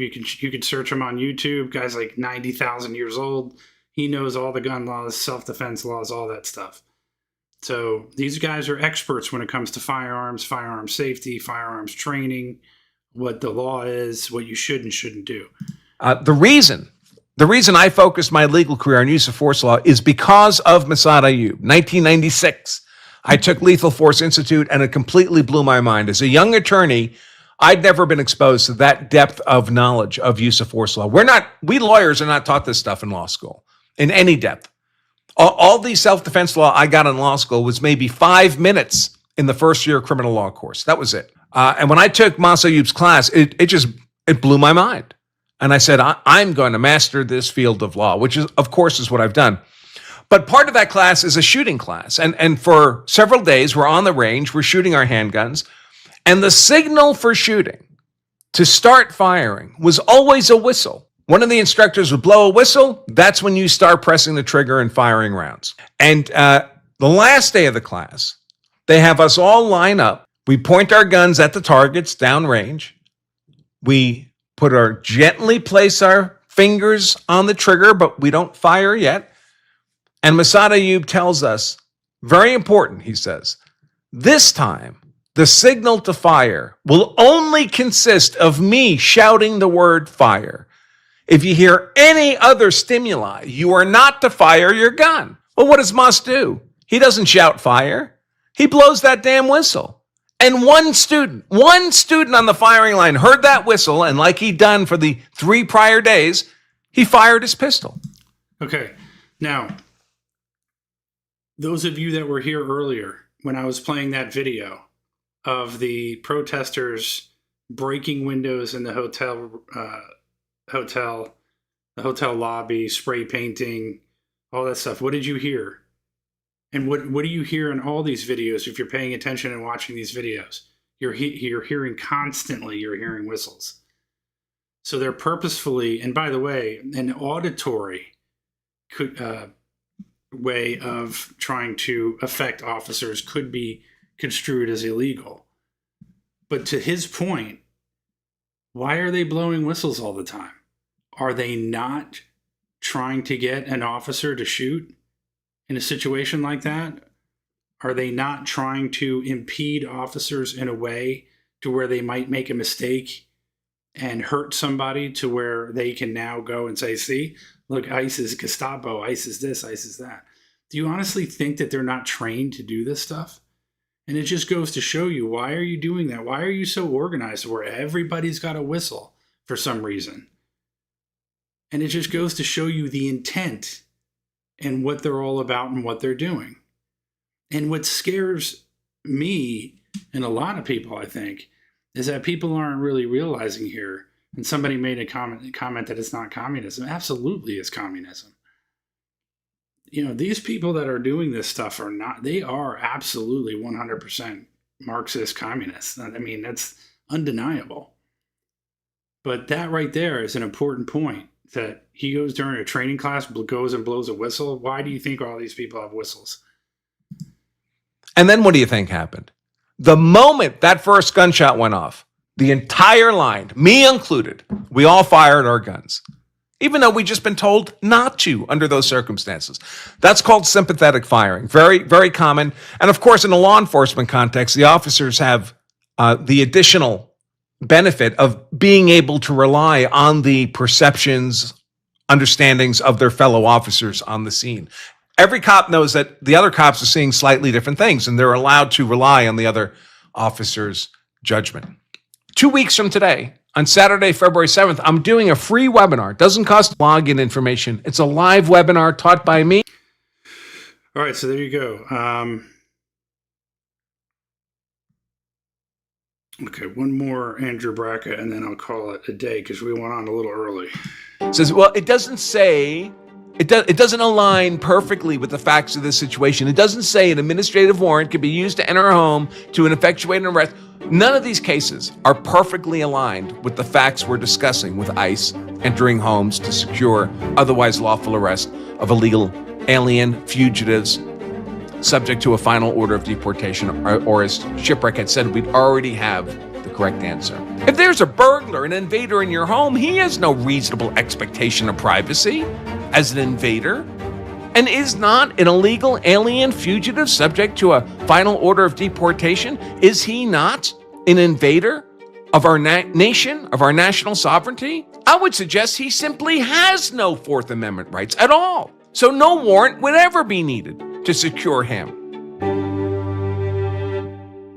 There are some legal issues that simply drive lawyers insane, especially lawyers who do criminal defense work. They lose their minds and they almost lose their powers of legal analysis. And Fourth Amendment law is one of those. Another one is Brady evidence, when there's allegations or even a reality that the police have withheld evidence from a case. One of the reasons it drives criminal defense lawyers insane is because the upside for their client, if there's a violation in these areas, is tremendously positive for the client. If there's a Brady violation, if the police withheld evidence they were supposed to provide, typically the case can be dismissed outright, often with prejudice, no matter how guilty the client might actually be. If there's a Fourth Amendment violation, typically any evidence that was gathered in the course of that unlawful entry into the home has to be suppressed. It's excluded. And often that's the evidence that's required for a conviction. So the effect is, again, the case goes away. But the truth is there are boundaries to both Fourth Amendment protection and to Brady evidence protections. I mean, the Brady evidence one, a great example, is the Alec Baldwin shooting, where he shot the woman on the movie set a couple of years ago. And it was alleged that the prosecution had withheld some evidence from the defense, and they managed to talk that judge into dismissing the case with prejudice. That was an insane ruling, because not all evidence is Brady evidence. The prosecution is not obliged to present the defense with every fact that exists in the universe, every piece of evidence that exists in the universe.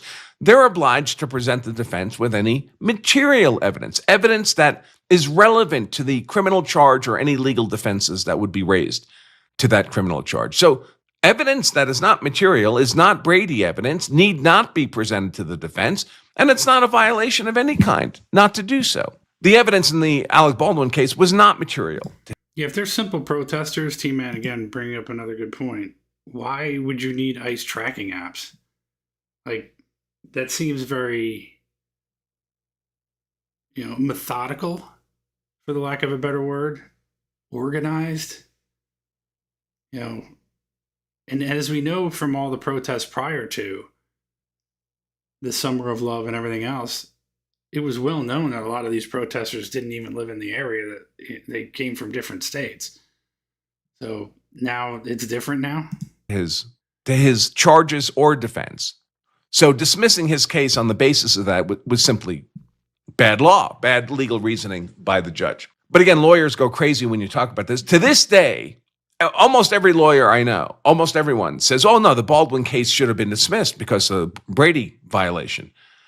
And I asked them, can you explain to me how the evidence that was purportedly not provided was material to the case?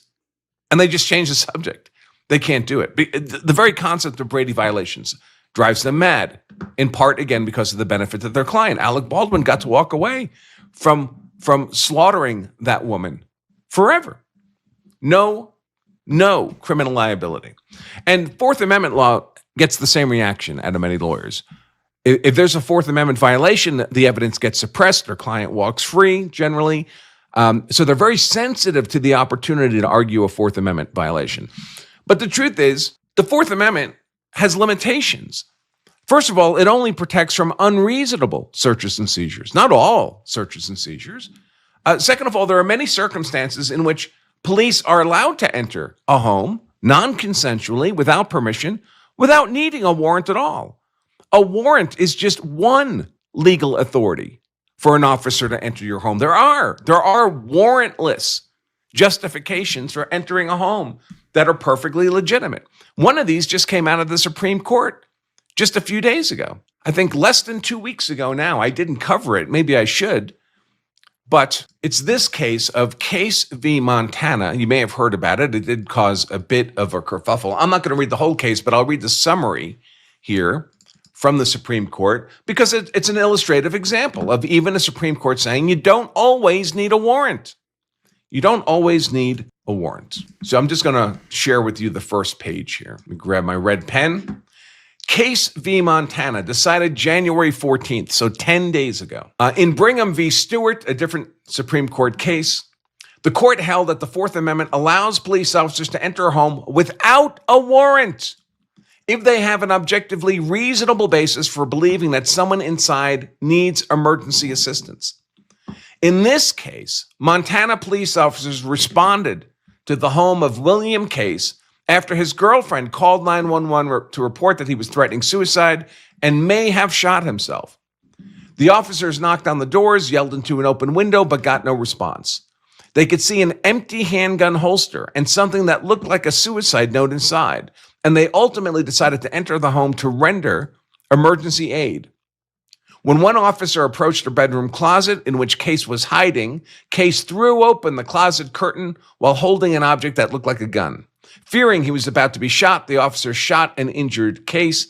An ambulance was called to take Case to the hospital. Officers found a handgun next to where Case had stood. Case was charged with assaulting a police officer. He moved to suppress all evidence obtained from the home entry, arguing the police violated the Fourth Amendment by entering without a warrant. The trial court denied the motion and the jury found him guilty. A divided Montana Supreme Court upheld the officer's entry as lawful under Montana's caretaker doctrine, rejecting the contention that an officer must have probable cause to believe an occupant needs emergency aid. Held, Brigham City's objective reasonableness standard for warrantless home entries to render emergency aid applies without further gloss and applies in this case. So the Supreme Court simply reapplying a standard they had developed earlier. But the standard is, if police have a reasonable basis to enter without a warrant, it's not an unreasonable entry, which is all that the Fourth Amendment protects against. Here's a X post by Bill. Bill says, for all the commentators on my post today about 14th Amendment and DHS ICE policy, the point...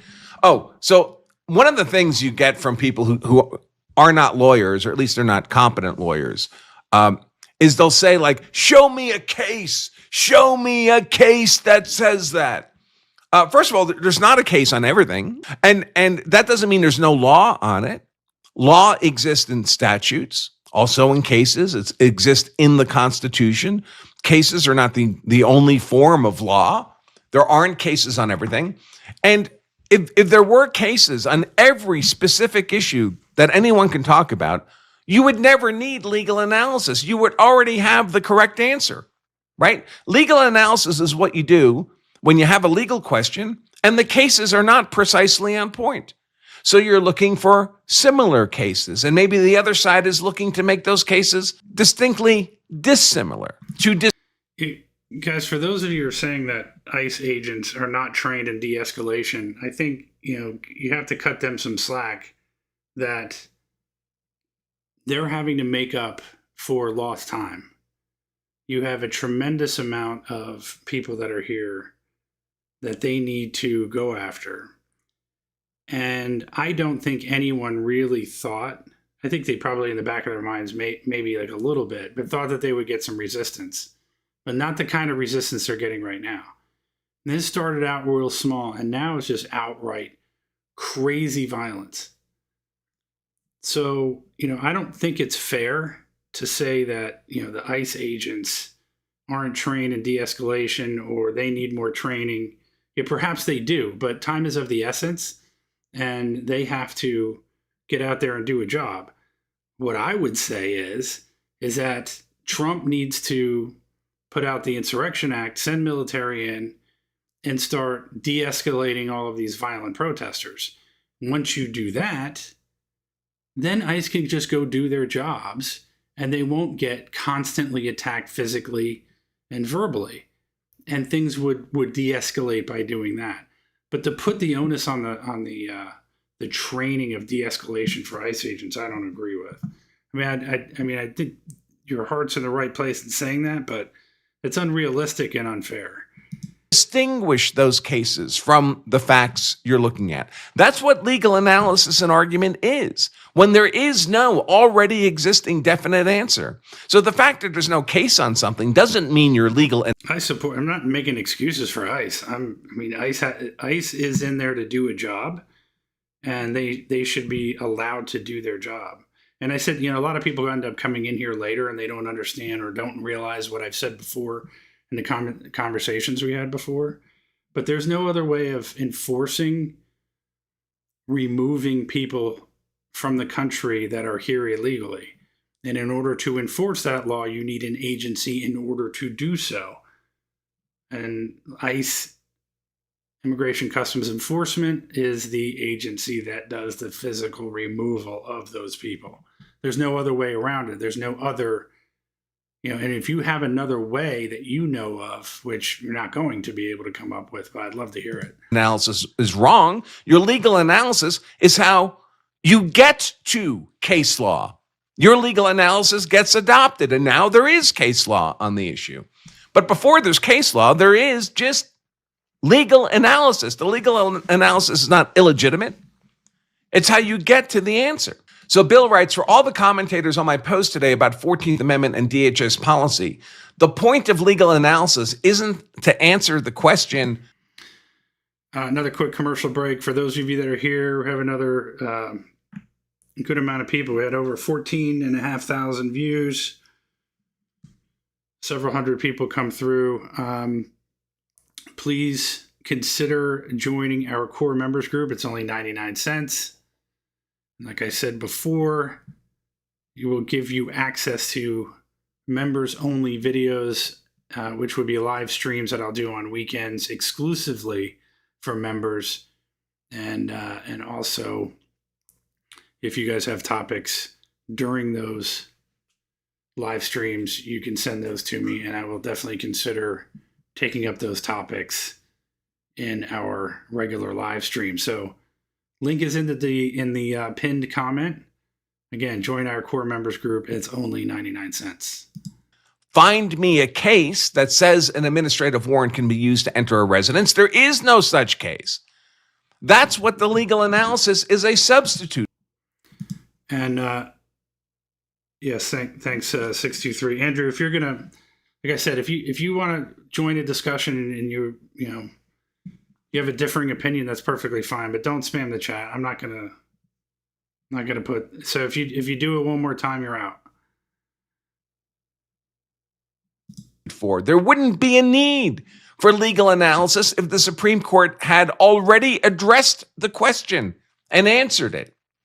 My analysis starts with the default that there is no answer currently to the question in the context of civil immigration proceedings, which is different than some of the examples I gave you in my start, right?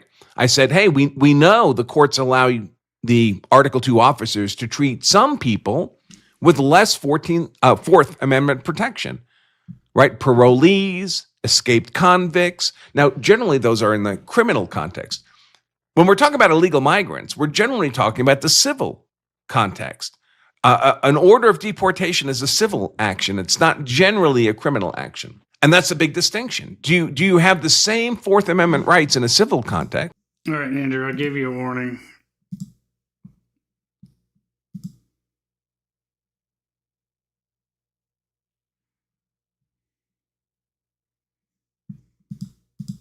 Where your legal liability, your legal danger is merely civil. It's not criminal. The state's not going to put you in a cage. Do you have the same Fourth Amendment right in the civil context, generally, even for a presumptively law-abiding citizen, as you do in the criminal context? Bill says, but the legal academy that looks at Supreme Court precedent in the criminal law and criminal procedure context, ignore several facts about the Fourth Amendment that warrant requirement. One, The Supreme Court has carved out many exceptions to the warrant requirement, as we just saw. That establishes that there is no categorical, forever rule. So suggestions that such a rule is reflected by the criminal case law is wrong. By the way, the case we just read, right? The case v. Montana, that was a criminal case. No warrant required to enter that person's home. 2, Bill continues, the Supreme Court has recognized that the reasonableness standard in the civil context is not the same as in the criminal context. It held Wisconsin probation officers could enter a residence without a warrant and based only on reasonable suspicion, not probable cause. Reasonable suspicion is a much lower threshold. Reasonable suspicion merely means that you have a mere suspicion that's not based on speculation. It's based on reason. So you see someone, a cop sees someone walking by a closed drugstore at 2 o'clock in the morning. Maybe he walks past the front of the store 2 or 3 times. And of course, drugstores are robbed for the drugs within the stores. At 2 a.m., the store's closed. There's no real good reason to be there. Now, could there be a legitimate reason for that person? Yeah, maybe his car broke down and he's called someone to come pick him up at that location. Maybe he's there to meet somebody. Who knows? There could be a legitimate reason. So there may not be probable cause, more likely than not, to believe that he's there to commit a crime. But there could be reasoned suspicion. Maybe there's been a rash of drugstore robberies in the neighborhood at 2 o'clock in the morning. Now it's 2 o'clock in the morning. This guy keeps peering in the window of a closed drugstore. That's suspicion based on reason. Sufficient. Yeah, T-Man, he's going to get into that, I believe. So it's a good point. For the officer to make a stop and chat with this person.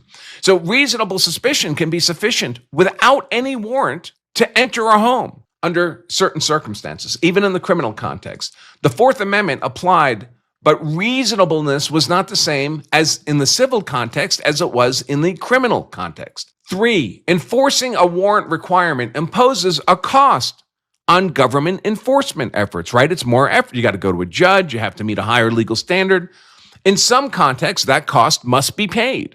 Like when we're talking about non-consensual entry into the home of a presumptively law-abiding American citizen. But in other contexts, the cost is not justified, but by what only a little gain on the liberty side. You're not facing the same kind of peril as you are in a criminal prosecution. 4, the cost to civil liberties is greater from a warrantless search than from a warrantless arrest. An arrest is simply the entry into the residence to put someone in custody and leave. A search is rummaging through personal property that might turn up evidence of other criminal activity. So it should be easier to enter for a warrantless arrest than to enter for a warrantless search. 5, in the context of an illegal alien, what is the probable cause that would justify a judicial arrest warrant? It's just the fact that the alien has a final order of removal. He is not legally privileged to be in the country. He has no right to be anywhere in America, much less in a home in America. What purpose is served by requiring ICE officers to show a magistrate, that would be like an Article 3 junior judge, they typically sign warrants, to show a magistrate the order signed by an immigration judge and then have the magistrate sign a warrant documenting the ICE officer had an order signed by an immigration judge? It's a pointless exercise that is not an analog to a law enforcement officer explaining a set of facts to a neutral magistrate and then having the neutral magistrate decide if the facts constitute probable cause sufficient to justify a seizure, an arrest, and a deprivation of liberty via arrest. 6, SCOTUS has said in the area of immigration, Congress and the executive have designed a system.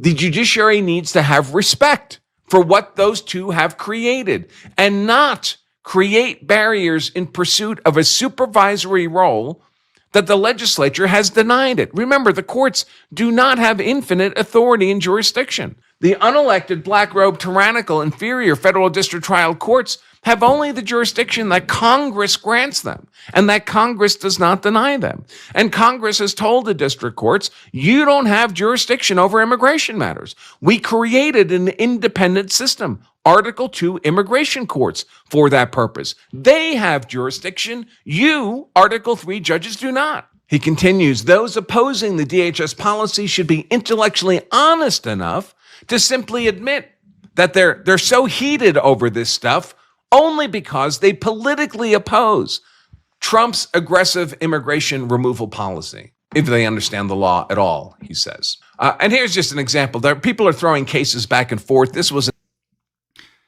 Obama deported close to 10 million, all with due process. It was organized. Nobody died, and the cost was minimal.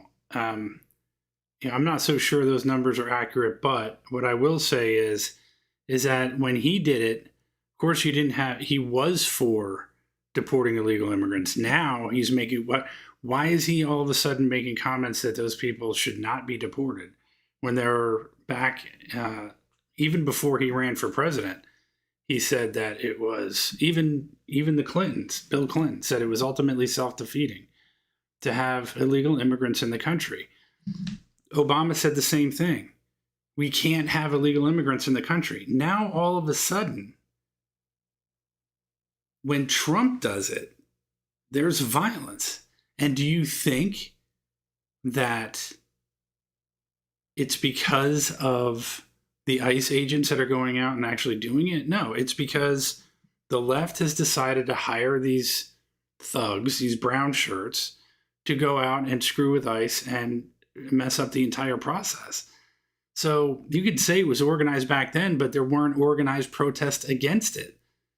And now the same thing, we're trying to do the same thing now, and all of these organized protests are going out there. And the biggest thing is the hypocrisy of the Obama administration and the Clinton administration. Nancy Pelosi said it. It's all on video. You can look it up. They all were against illegal immigration. Now all of a sudden they're for it. So if somebody could explain that and tell me why is it that there's politicians, left-wing politicians that were, they were dead set against the illegal immigrants coming into this country. And now all of a sudden they're for it. Please explain it. Somebody explain that to me. Please. An exchange with Bill Griffin is another Supreme Court case.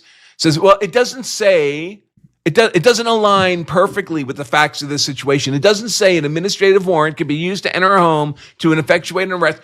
None of these cases are perfectly aligned with the facts we're discussing with ICE entering homes to secure otherwise lawful arrest of illegal alien fugitives subject to a final order of deportation, or as Shipwreck had said, we'd already have the correct answer. The Fourth Amendment applies only where there's a reasonable expectation of privacy. So I used an example yesterday. If you have, say you have paperwork in your home that's evidence of criminal embezzlement that you've committed. If the police want to search for those papers in your home, well, in your home, you have an expectation of privacy. They have to go to an Article III judge and get a search warrant. They have to demonstrate they have probable cause to believe there's evidence of that crime in the home. They get the search warrant, they can come in. But without the search warrant, those papers, that evidence of your criminal embezzlement, they can't access those. They can't come into, it's real evidence. It would convict you. But the Fourth Amendment says, no, you can't come in unless you can demonstrate probable cause to an impartial Article III magistrate that you have probable cause. But if you take those same papers and you don't shred them or anything, you just put them in the garbage, and then you put your garbage out at the curb for collection, you have no expectation of privacy at the curb. And the police are entirely free to just go gather up that evidence against you and prosecute you with it with no need for a warrant at all. So the 14th Amendment only ever applies where you have a reasonable expectation of privacy. If you don't have a reasonable expectation of privacy, there is no Fourth Amendment protection. This is about as well-established bedrock Fourth Amendment law as you could hope for. And one of the implications of this is, can an illegal alien have an expectation of privacy in America, especially an illegal alien fugitive who is subject to lawful arrest? There you go. Here's where he's going to answer that question, 623. So he's a fugitive. He's hiding from lawful arrest and deportation.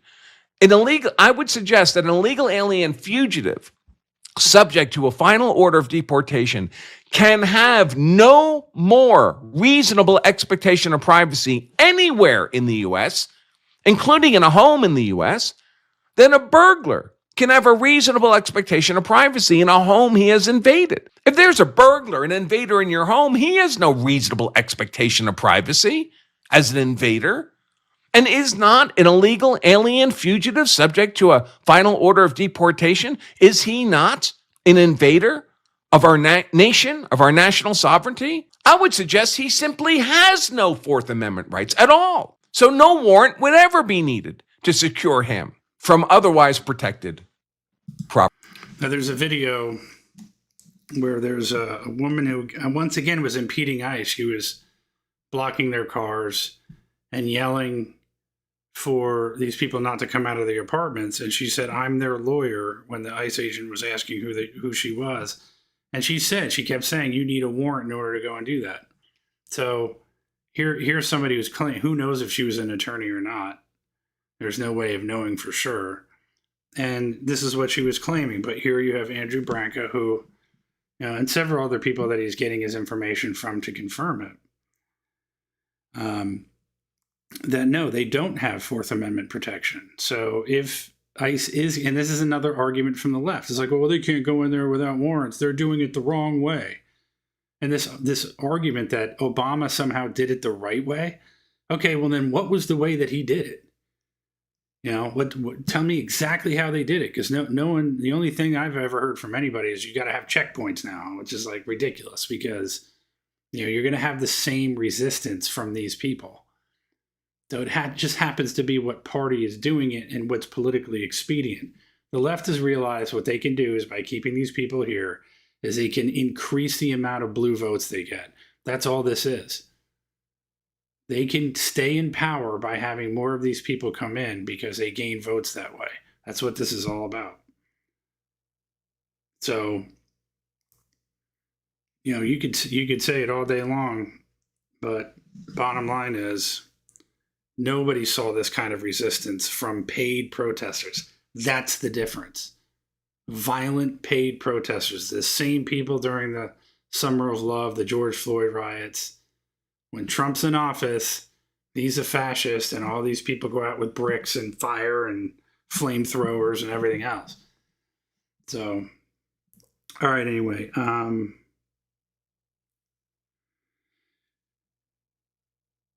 Let's see. 623, thanks for being here. Who else do we have? Collison, Stillwell, Stella T-Man, Sassy. See, some of you are regulars. Once again, Alan, Huge Pants,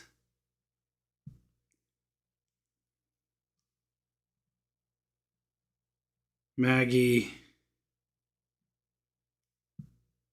Even though you don't like what I have to say, call me a dummy. Bonnie. All right, one more sales pitch. Again, become a member for 99 cents, because again, I'm going to be doing additional videos just for members only, live streams on weekends, and it is only 99 cents. And it will also, there's a better way of notifying you when I go live. So we'll be live again tomorrow at 2 Eastern time. And be sure that you come and visit, and we'll be talking, I'm sure we'll be talking more about this as well. But I appreciate all of you coming here this afternoon. We started a little bit early. I love it. And we will see you all tomorrow afternoon.